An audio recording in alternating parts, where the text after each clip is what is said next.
जब भी कोई व्यक्ति गौतम बुद्ध के संघ में शामिल होता था तो बुद्ध उसे सबसे पहले शांत रहने के लिए कहते थे। ध्यान की अवस्था में जाने से पहले उस भिक्षु को शांत रहना सिखाया जाता था।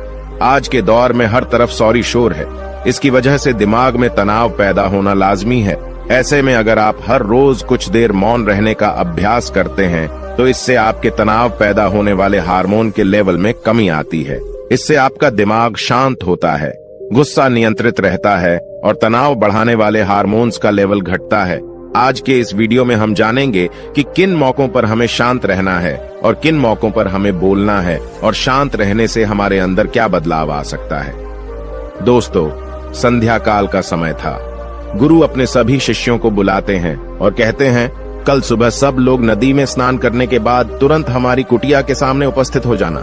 सभी इसी से हैरान रह जाते हैं कि हम लोगों ने कुछ गलती की है क्या, लेकिन गुस्से से यह कहते हैं कि हो सकता है कि गुरुजी कल सुबह कुछ अच्छी बात बताने वाले हैं। सब लोग रात को सही समय पर सो जाते हैं और सुबह उठकर सभी लोग नदी में स्नान करने के बाद वापस गुरुजी के सामने उपस्थित हो जाते हैं। गुरु कहते हैं, आज हम तुम सबको चुप रहने के फायदे के बारे में बताऊंगा।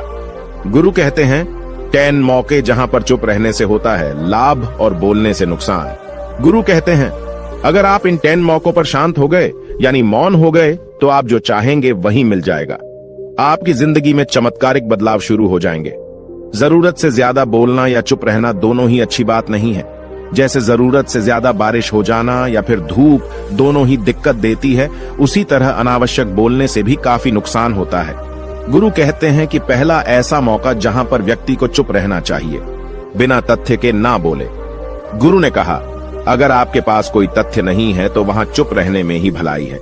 चुप बैठने से दिमाग में नई कोशिकाओं का निर्माण होता है और इससे ज्ञान की वृद्धि होती है। बोलने में भलाई वही है जहां आपको किसी चीज के बारे में पूरा ज्ञान हो। अगर आप बिना तथ्य के कहीं बोलते हैं या फिर बेवजह बोलते हैं तो आपका वहां मजाक भी बन सकता है। अगर आपके पास पर्याप्त जानकारी नहीं है, ऐसी जगह पर बोलने से आपका मजाक तो बनी रहेगी, साथ ही साथ लोगों का भरोसा भी आपसे उठने लगेगा। इसलिए ऐसी जगह पर शांत रहो जहां तुम्हें पता ना हो कि क्या बोलना है क्या नहीं। कई बार कुछ लोग ऐसे होते हैं जो हर जगह अपनी उपस्थिति बताने लगते हैं। उन्हें पता नहीं होता है कि हमें क्या बोलना है, लेकिन फिर भी बोलते जाते हैं और फिर बाद में दूसरे लोग उनके जाने के बाद उनका मजाक उड़ाते हैं। जब तक आपको उस तथ्य के बारे में अच्छा ज्ञान नहीं है, उसके बारे में पता नहीं है, तो वहां चुप रहना ही ज्यादा समझदारी है। गुरु ने कहा, दूसरा ऐसा मौका जहां पर व्यक्ति को चुप रहना चाहिए। शब्दों से न पहुंचे ठेस। अगर आपके शब्द किसी को मानसिक ठेस पहुंचा रहे हैं तो वहां चुप हो जाना चाहिए। कमजोर व्यक्ति के बारे में कुछ भी बोलकर आप महान नहीं बन सकते हैं। महान आप किसी कमजोर का साथ देने में बनेंगे। कई बार होता है कुछ लोग अपने से छोटे व्यक्ति को भला बुरा कहते रहते हैं। सामने वाला इंसान तो कद से आपसे छोटा है, वह आपको कुछ नहीं बोलेगा, लेकिन आप उसकी नजरों में गिरते चले जाएंगे। हो सकता है कि कल वह भी आपसे पद में बड़ा हो जाए। पद में आपसे जब वह बड़ा हो जाएगा तो आज जो रवैया आपका उसके साथ है, आने वाले समय में वह भी आपके साथ वही करेगा। आप किसी को नीचा दिखाकर बड़ा नहीं बन सकते हैं। बड़ा बनना है तो अपने से छोटे लोगों का इज्जत भी करना सीखें और साथ ही साथ बड़े लोगों का भी सम्मान करना चाहिए। लोगों को लगता है कि अगर वह अकड़कर बोलेंगे और सामने वाले को नीचा गिराने की कोशिश करेंगे तो वह बड़े बन जाएंगे, तो यह उन सब की भूल है। बड़े होने की बजाय आप उनकी नजरों में गिरते चले जाएंगे। गुरु ने आगे कहा, इसलिए शिष्यों, तुम सब जब भी बोलना आदर भाव से बोलना, ताकि तुम्हारी बात लोगों को अच्छी लगे। बोलने में भाई बहन, माता पिता, मित्र इत्यादि संबोधन शब्दों का इस्तेमाल जरूर करना। इससे तुम्हारी मान प्रतिष्ठा तो बढ़ेगी ही, साथ ही साथ लोगों की नजरों में तुम समझदार व्यक्ति बनते जाओगे। गुरु ने आगे कहा, तीसरा मौका जहां पर व्यक्ति को चुप रहने में ही भलाई है। क्रोध या घृणा करने वाले लोग, जब कोई अपना या सगा संबंधी आप पर क्रोध कर रहा हो, आपका अपमान कर रहा हो, तो आपको उस वक्त चुप रहना चाहिए ताकि सामने वाले का गुब्बारा पूरी तरह से फट जाए। आप यदि सही हैं तो उसे कतई माफीनामा गए और चुप रहकर ही सही समय का इंतजार करें। वह खुद आपसे माफी मांग लेगा जब उसे अपनी गलती का एहसास हो जाएगा। गुरु आगे कहते हैं कि अगर आपका कोई सगा संबंधी आप पर क्रोध कर रहा हो और आप उस समय शांत हैं, तो यह आदर सम्मान देने की निशानी होती है। इससे न कोई छोटा होता है और न ही बड़ा। अगर आपको क्रोध आ रहा है तो आप या तो वहां से किसी का अनादर किए बिना चले जाएं या फिर चुप रहें। क्रोध करने से आपके रिश्ते खराब होंगे। क्रोध करने से हमेशा क्रोध करने वाले व्यक्ति का ही बुरा होता है। गुरु आगे कहते हैं कि एक बार की बात है, एक सांप जंगल से भागते हुए किसी राजा के घर में पहुंच गया। लोगों ने छेड़खानी की तो वह बहुत ही गुस्सा हो गया, जिससे घर में जो तलवार पड़ी हुई थी उसी को लपेटकर कसने लगा और धीरे धीरे उसका पूरा शरीर कट गया। ठीक उसी प्रकार हमारा गुस्सा भी हमारे शरीर को तलवार की भांति काटता रहता है। गुस्सा ध्यान से खत्म होता है प्रतिदिन। अगर आप ध्यान की मुद्रा में बैठे हैं तो आपका गुस्सा आपके नियंत्रण में रहेगा। गुरु आगे कहते हैं कि यह तरीका है कि आप प्रतिदिन ध्यान का अभ्यास करें। इससे आपके शरीर में जो हार्मोन्स गुस्से को बढ़ावा देते हैं वह सब तुम्हारे नियंत्रण में रहेंगे, जिससे शरीर गुस्से पर आसानी तुम्हारा से काबू पा लेगा। लेकिन एक तरीका यह भी है कि जब भी आपको गुस्सा आए तो आप यह समझने का प्रयास करो कि क्या मेरा गुस्सा जायज है या नहीं। हमें वहां पर बोलना चाहिए कि नहीं। जब आप खुद इस बात का आकलन लगा पाएंगे तो आपको खुद पता चल जाएगा कि हमें गुस्सा करना चाहिए या नहीं। फिर भी आपको गुस्सा आ रहा है तो आप वहां से हटने का प्रयास करें, वहां से दूर चले जाएं। धीरे धीरे समय के साथ आपका दिमाग शांत हो जाएगा। गुरु ने कहा, चौथा ऐसा मौका जहां पर इंसान को बहुत ही समझदारी के साथ काम लेना चाहिए, वहां पर आपको चुप रहना ही चाहिए। जहां पर उस मुद्दे से आपका कोई संबंध ना हो। अगर आपका किसी मुद्दे से कोई संबंध ना हो तो वहां आपका चुप रहना बनता है। बिना किसी वजह अगर आप दूसरे के मुद्दे पर बोलेंगे तो यह आपके लिए अनिष्टकारी होगा। इसमें केवल और केवल आपका ही नुकसान है। जल्द ही आप किसी दो लोगों के बीच हो रहे विवाद में जल्दी अपनी टांग न डालें। अगर सामने वाला आपको बुला रहा है अपना झगड़ा शांत करवाने के लिए तो ही आप वहां पर जाएं। किसी की व्यक्तिगत जिंदगी में दखल अंदाजी नहीं देनी चाहिए जब तक कि वह व्यक्ति आपको नहीं बुलाता है। अपने झगड़े को शांत करवाने के लिए कुछ लोग फालतू में दूसरे के विवाद में कूद पड़ते हैं। इससे उनके मान सम्मान मर्यादा पर लोग उंगली उठाने लगते हैं। गुरु कहते हैं कि 10 मौकों में 5वां ऐसा मौका जहां पर व्यक्ति को बहुत ही समझदारी के साथ चुप रहना चाहिए। आपके शब्दों से किसी मित्र को हानि न पहुंचे। अगर आपके शब्द सामने वाले के परिवार या मित्रों की प्रतिष्ठा के बारे में बुरी झलक दिखा रहे हैं तो आपको चुप रहना चाहिए। किसी के परिवार या फिर मित्र के बारे में बुरा बोलने से केवल आप ही बुरे बनेंगे। जो चीज आसानी से खत्म की जा सकती है उसे अपने शब्दों से बड़ा न करें। बिना चिल्लाए बात करने का प्रयास करते रहना चाहिए।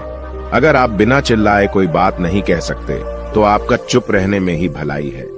किसी पर चिल्लाने से आपके व्यवहार के बारे में पता चलता है। ज्यादा बोलने से चीजें हमेशा खराब ही होती हैं। कई बार कुछ रिश्ते ज्यादा तेज बोलने की वजह से टूट जाते हैं। इसलिए अपनी आवाज में मीठापन लाएं। आपके शब्दों से आपके दोस्त को हानि नहीं पहुंचनी चाहिए। कभी कभी दोस्तों के जब हम मजाक हैं तो रहे कि आपके शब्दों से किसी का अनादर ना हो। मजाक को भी हमेशा शब्दों के मायने में ही रखें। जहां किसी को शब्दों से चोट लगे वहां चुप हो जाएं। ज्यादा बोलने से हमेशा नुकसान ही होता है। किसी और की प्रतिष्ठा को अपने शब्दों के माध्यम से उसे हानि नहीं पहुंचानी चाहिए। यदि आपके शब्दों से किसी और की प्रतिष्ठा को ठेस पहुंच रही है तो वहां आपको चुप हो जाना चाहिए। जब कोई व्यक्ति आपके सामने नहीं है तो आप उस व्यक्ति के बारे में बुरे शब्द किसी तीसरे व्यक्ति के सामने न बोलें। गुरु कहते हैं, छठा मौका जहां पर व्यक्ति को चुप रहना चाहिए, जब कोई कर रहा हो किसी की बुराई। जब कोई आदमी आपके सामने किसी तीसरे आदमी की बुराई कर रहा हो तब तुम्हें चुप रहकर बस सुनना चाहिए। अपनी राय व्यक्त नहीं करना चाहिए, क्योंकि जो आज आपके सामने किसी तीसरे की बुराई कर रहा है वह कल किसी और के सामने आपकी बुराई भी कर सकता है। यदि आपने कुछ कहा है तो नीति शास्त्र के अनुसार जो अपने मुंह को बंद रखता है और बुद्धि से काम करता है वही इंसान समझदार होता है। बिना जरूरत के बोलना, किसी के बारे में किसी के बीच में बोलना यह गलत बात है। कभी कभी हमारे लिए बुद्धिमानी इसी में होती है कि हमें अपना मुंह ऐसी जगह पर नहीं खोलना चाहिए। गुरु आगे कहते हैं कि 10 मौकों में 7वां ऐसा मौका जहां पर व्यक्ति को चुप रहना चाहिए, जब कोई नहीं समझे आपकी भावना। यदि आपको लग रहा है कि कोई व्यक्ति आपकी भावना, दुख या परेशानी को शब्दों में नहीं समझ रहा है, यदि आपको लग रहा है कि सामने वाला व्यक्ति आपकी भावना या दुख को या आपकी जो परेशानी है उसको वह समझ नहीं पा रहा है या समझने का प्रयास ही नहीं कर रहा है या वह आपको ध्यान से सुन ही नहीं पा रहा है, तो ऐसे व्यक्ति के सामने आप चुप ही रहें, क्योंकि ऐसे लोगों को आपकी भावना या दुख से कोई मतलब नहीं होता है। ऐसे लोगों को अपना राज बताकर आप पछताएंगे ही बाद में। इसलिए हर किसी को अपने मन की बात नहीं बतानी चाहिए। अगर आपको लग रहा है कि सामने वाला आपकी बात को नहीं समझ पा रहा है, आपकी भावनाओं को नहीं समझ पा रहा है, तो वहां पर आपको नहीं बोलना चाहिए, क्योंकि आज में आपका मजाक ही बन जाएगा जब आपको लगने लगे कि सामने वाला आपकी भावनाओं को ठीक तरीके से समझ रहा है। आप जो कह रहे हैं वह ठीक से सुन रहा है, तभी आप उसे अपनी बात कहें। गुरु कहते हैं कि 8वां मौका जहां पर आपको चुप रहना चाहिए, जब कोई इंसान अपना दुख व्यक्त करे। यदि कोई इंसान अपने दुख या परेशानी को आपको बता रहा है, तो इसका मतलब यह है कि वह आपको अपना समझ रहा है। ऐसे में तुरंत ही उसे समाधान बताने के बजाय चुप रहकर उसके दुख या समस्या को सुने। उसके दुख या समस्या को किसी और को न बताएं। वह इसलिए नहीं बता रहा है कि उसकी समस्याओं का समाधान कर देंगे, बल्कि वह इसलिए भी बता रहा है कि सामने वाला उसकी बात को समझ रहा है। कई बार बताने से दुख कम हो जाते हैं। आपको अपना दुख इसलिए बता रहा होगा कि उसे लग रहा है कि आप उसकी बात को समझ रहे हैं। दुख बांटने से कम हो जाता है। इसलिए जब कोई व्यक्ति अपना दुख आपसे व्यक्त करे, तो आप चुप मारकर उसकी बात को बहुत ही ध्यान से सुने, ताकि उसके दुख कम हो जाएं। उसके मन का बोझ हल्का हो जाए, क्योंकि उसके मन में जो भी बातें थीं, वह आपको सब बता दिया। गुरु आगे कहते हैं कि 10 जगहों में 9 ही ऐसी जगह जहां पर आपको चुप रहना चाहिए। जहां पर दुष्ट प्रकृति के लोग रह रहे हों और गाली गलौज कर रहे हों, तो आप वहां पर मत जाइए। ऐसी जगहों से आप चुपचाप निकल जाएं, अर्थात अपनी प्रतिक्रिया दिए बिना आप वहां से चले जाएं, क्योंकि जिसकी जुबान खराब होती है, जो दुष्ट प्रकृति के लोग होते हैं, उनको आप ऐसे समय में नहीं समझा सकते हैं। जब उनका दिमाग पूरी तरह से शांत हो जाए, तभी वह आपकी बात सुनेंगे। इसलिए जहां पर दुष्ट प्रकृति के लोगों आपकी बात को न मानते हों और न ही सुनते हों, तो आपको वहां पर नहीं बोलना चाहिए।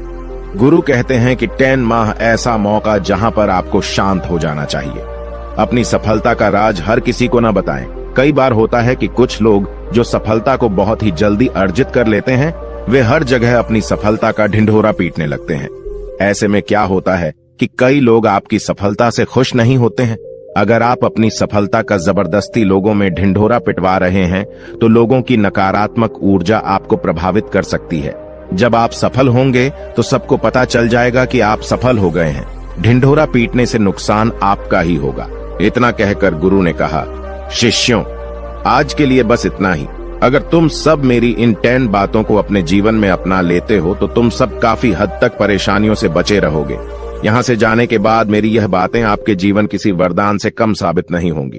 दोस्तों, मुझे उम्मीद है इस वीडियो से आपको बहुत कुछ सीखने को मिला होगा। अगर आप नए हो तो हमसे जुड़ने के लिए इस चैनल को सब्सक्राइब करना मत भूलिएगा।